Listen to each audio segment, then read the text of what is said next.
എൻ്റെ നഷ്ടപ്പെട്ട അലങ്കാര മത്സ്യങ്ങൾ എനിക്ക് തിരിച്ചു കിട്ടി. മുഴുവൻ കിട്ടിയില്ല. ആ വീഡിയോ ആണ് ഞാൻ ഇന്ന് ചെയ്യുന്നത്. ഒരാളുടെ അടുത്തെന്ന് പറഞ്ഞാൽ കൂടെ 5 പേര് കൂടെ. എല്ലാവർക്കും നമസ്കാരം. കഴിഞ്ഞ ദിവസം നമ്മളൊരു വീഡിയോ ചെയ്തായിരുന്നു. ഞാൻ എൻ്റെ അലങ്കാര മത്സ്യങ്ങളെല്ലാം മോഷ്ടിക്കപ്പെട്ടു. പിന്നെ അടുത്ത ഒരു വീഡിയോ ചെയ്തായിരുന്നു. നമ്മൾ പോലീസ് സ്റ്റേഷനിൽ കംപ്ലൈൻറ്റ് കൊടുക്കുന്ന ഒരു വീഡിയോ ചെയ്തായിരുന്നു. ഇതിൻ്റെ 2 പ്രാവശ്യം മുമ്പ് ഒരു പ്രാവശ്യം ഒരു 1-2 മാസം മുമ്പും ശകലം നഷ്ടപ്പെട്ടു പോയായിരുന്നു.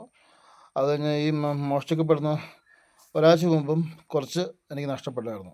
അങ്ങനെ മോഷ്ടിക്കപ്പെട്ടത് ഞാൻ അറിഞ്ഞായിരുന്നു.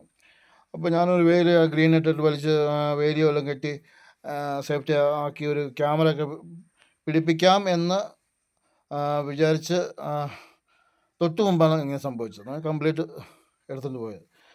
അപ്പോൾ എനിക്ക് ഏകദേശം ആൾക്കാരൊക്കെ അറിയാമായിരുന്നു. എന്നാലും കൃത്യമായിട്ട് അറിയത്തില്ലല്ലോ ആരെ എങ്ങനെ എടുത്തെന്ന് ഒരു പിടിയില്ലല്ലോ. അപ്പം സംഭവം ഇങ്ങനെ പോലീസ് സ്റ്റേഷൻ കംപ്ലൈൻറ്റ് ചെയ്തു. പോലീസുകാർ ഇവിടെ വന്നു. അതുപോലെ പോയ സ്ഥലമൊക്കെ കണ്ടു. അപ്പോൾ അവർ കേസെടുത്തു. കേസെടുത്തതിൻ്റെ പശ്ചാത്തലത്തിൽ നാട്ടുകാർ മുഴുവൻ അറിഞ്ഞു. അപ്പോൾ ഞാൻ ഓൾറെഡി നേരത്തെ വീഡിയോ എടുത്തായിരുന്നു. ആ വീഡിയോ ആണ് ഞാൻ ആദ്യമേ ഇട്ടത്. അപ്പോൾ അത് ആ വീഡിയോ കണ്ടിട്ട് ഈ എടുത്തവർ ആ മീൻ തിരിച്ചു കൊണ്ടു തന്നു. അതിൻ്റെ വീഡിയോ ആണ് ഇപ്പോൾ ഞാൻ ഇന്ന് കാണിക്കാൻ പോകുന്നത്. അപ്പോൾ ചെറിയ കാര്യങ്ങളായാലും സമൂഹത്തിൽ നമുക്ക് പോട്ടെ എന്ന് വെക്കുമ്പോൾ നമ്മളെ സമൂഹത്തിലെ നമ്മളെ എല്ലാവർക്കും ഇഷ്ടപ്പെടുമോ അല്ലെങ്കിൽ ഒരാൾക്ക് പോലും ഇഷ്ടപ്പെടുമോ നമുക്കറിയത്തില്ല. നമ്മൾ പുറമേ കാണുന്ന ചിരി പോലെയല്ല മനുഷ്യൻ്റെ ഉള്ളിലുള്ള വിചാരം നമുക്കറിയത്തില്ല. അപ്പം കുട്ടികളായാലും വലിയവരായാലും എന്ത് നഷ്ടപ്പെട്ടാലും ചെറിയ കാര്യങ്ങളായാലും വലിയ കാര്യങ്ങളായാലും നമുക്ക് ചെയ്യേണ്ട നടപടികൾ അപ്പോൾ ചെയ്താൽ അതിൻ്റെ റിസൾട്ട് അപ്ലൈ കിട്ടുമെന്നുള്ള ഒരു വീഡിയോ ആണ് ഞാൻ ഇത് ജസ്റ്റ് ഞാൻ ആരെയും കാണിക്കുന്നൊന്നുമില്ല. അത് ഒരു പയ്യനെ മാത്രം എടുത്തെന്നാണ് പറയുന്നത്. ബാക്കിയുള്ളവർ കൂടെ വന്നവരാണെന്നാണ് പറയുന്നത്. പക്ഷേ ഇതിനു മുമ്പ് മറ്റുള്ളവരെ എടുത്തത് എനിക്കറിയാം.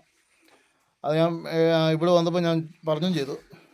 അനുവാദം കൂടാതെ നമ്മൾ പറമ്പിൽ പോലും കയറുന്നത് അനുവാദം കൂടാതെ നമ്മൾ പറമ്പിൽ പോലും മറ്റുള്ളവർ കയറുന്നത് ശിക്ഷാർഹമാണ്. പറഞ്ഞാൽ അത് അനുവാദമില്ലാത്ത കാര്യമാണ്.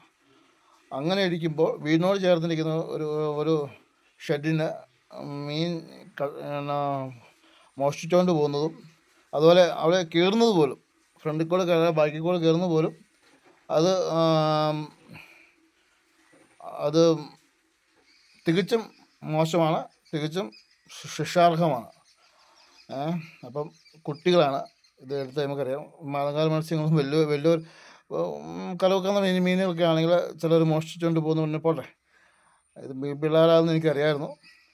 എന്നാലും കാരണന്മാരും ഇത് ഉറപ്പായിട്ടും ഇന്നത്തെ കാലഘട്ടത്തിൽ ഒരു ഹൈസ്കൂൾ കയറുമ്പോൾ മുതലേ കുട്ടികളെ നല്ലപോലെ സുരക്ഷിതമായി അവരെന്ത് ചെയ്യുന്നു, ആരുടെ കൂടെ കൂട്ടുകൂടുന്നു, അവരെന്ത് ഫോൺ എടുക്കുകയാണെങ്കിൽ അവർ ഫോണിൽ എന്ത് സെർച്ച് ചെയ്യുന്നു, ഇതൊക്കെ ഹിസ്റ്ററിക്കായാലും നമ്മളെക്കാൾ വിവരം അമ്മമാർക്കുണ്ട്, ശരിയാ. എന്നാലും ഇതിൻ്റെയൊക്കെ നമ്മളും അറിഞ്ഞിരിക്കണം, അവരെ ഫോളോ ചെയ്യണം. കാരണം ഒരു 10-12 വയസ്സ് കഴിഞ്ഞ് കുട്ടികളെ അതുപോലെ നമ്മളെ ശിക്ഷിച്ച് നമ്മളെ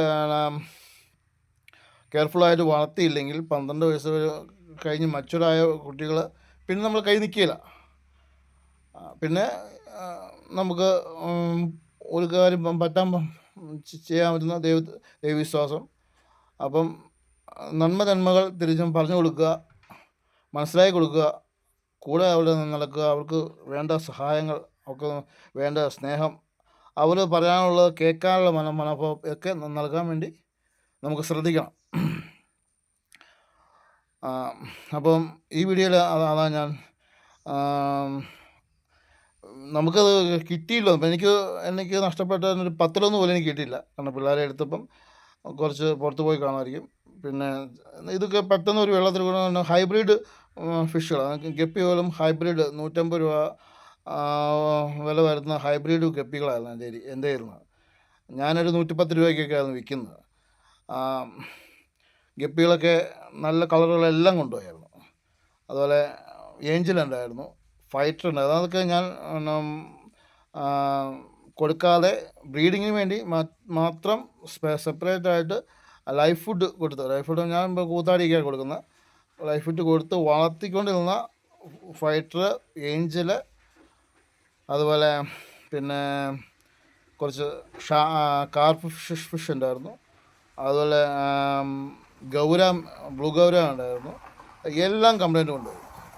ഞാൻ ഇതുവരെ പേരൻസിന് അറിയിച്ചിട്ടില്ല. പേരൻസിനെ അറിയിക്കണം. കാരണം അവരോട് ഞാൻ പറയുന്നില്ലെന്ന് പറഞ്ഞായിരുന്നു അവരോട്. പക്ഷേ പേരൻസിനെ അറിയിക്കണം. അവസാനം പേരൻസ് അവസാനം അറിയുള്ളൂ, അത് വീട്ടുകാർ അവസാനം അറിയുള്ളൂ, പേരൻസ് അവസാനം അറിയുള്ളൂ. പക്ഷേ അത് കഴിഞ്ഞ് നമ്മൾ കുട്ടികളെ ന്യായീകരിക്കാൻ പാടില്ല. തെറ്റാന്ന് മനസ്സിലാക്കി നമ്മൾ കൊടുക്കേണ്ടത് കൊടുക്കണം. അപ്പോൾ വീഡിയോയിലേക്ക് കിടക്കാം. അപ്പോൾ അവർ വന്നത് ഞാൻ മുഖമൊന്നും കാണിക്കുന്നില്ല, അത് മോശമാണ്.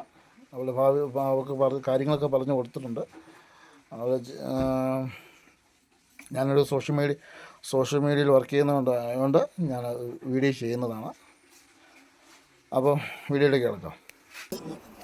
പോലീസിൽ പരാതിപ്പെട്ടിട്ട് പിറ്റേ ദിവസം 2 മണി കഴിഞ്ഞപ്പോൾ തന്നെ നഷ്ടപ്പെട്ട അലങ്കാര മത്സ്യങ്ങൾ എനിക്ക് കിട്ടി. അത് കൊണ്ടുവന്ന ദൃശ്യമാണ് കാണുന്നത്. ഒരു കുട്ടികളെ എടുത്തെന്ന് എനിക്കറിയായിരുന്നു. ഒരു കുട്ടിയെ എടുത്തെന്ന് അവൻ പറഞ്ഞത്. പക്ഷേ കൂടെ ഒരു 4-5 പിള്ളേരും കൂടെ ഉണ്ടായിരുന്നു. അവർ കൂടെ വന്നതാണെന്ന് പറഞ്ഞത്. കൂടെ ഒറ്റയ്ക്കൊന്നും ഇങ്ങനെ മോഷ്ടിക്കപ്പെടുകയില്ല, നമുക്കറിയാം. അവളുടെ വീഡിയോസൊന്നും ഫോട്ടോസൊന്നും ഞാൻ കാണിക്കില്ല. അത് വളരെ മോശമാണ്. നമ്മളെ കുട്ടികളാണ്. അവളുടെ ഭാവിക്ക് ദൂഷ്യം ചെയ്യും. അപ്പോൾ ഇങ്ങനെയൊന്നും ആവർത്തിക്കാതിരിക്കാൻ ശ്രമിക്കുക. ഓക്കെ.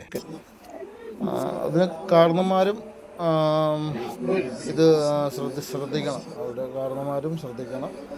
ആരുടെ കൂടെ കൂട്ടുകൂടുന്നു, ആരെന്ത് ചെയ്യുന്നു. ഇന്നത്തെ കാലഘട്ടത്തിൽ മയക്കുമരുന്നും കഞ്ചാവും മദ്യവും ഒക്കെ ചെറിയ പ്രായത്തിൽ തന്നെ ചെയ്യുന്ന കാലഘട്ടമാണ്. അതിനെല്ലാം എല്ലാ കാരണന്മാരും ഒരു മുന്നറിയിപ്പായിട്ടാണ് ഈ വീഡിയോ ചെയ്യുന്നത്. അല്ലെങ്കിൽ ഞാൻ ഈ വീഡിയോ ചെയ്യുകയില്ല. ഇത് സമൂഹത്തിലൊരു മാതൃക ആക്കണം. അതെല്ലാവരും ഷെയർ ചെയ്യണം. കാരണം ഇങ്ങനെയൊരു ജിജ്ഞാസ നമ്മളെ കുട്ടികളുണ്ടെങ്കിൽ അത് വളരെ മോശമാണ്. അത് പറഞ്ഞു കൊടുത്ത് മനസ്സിലാക്കി കൊടുക്കണം കേട്ടോ.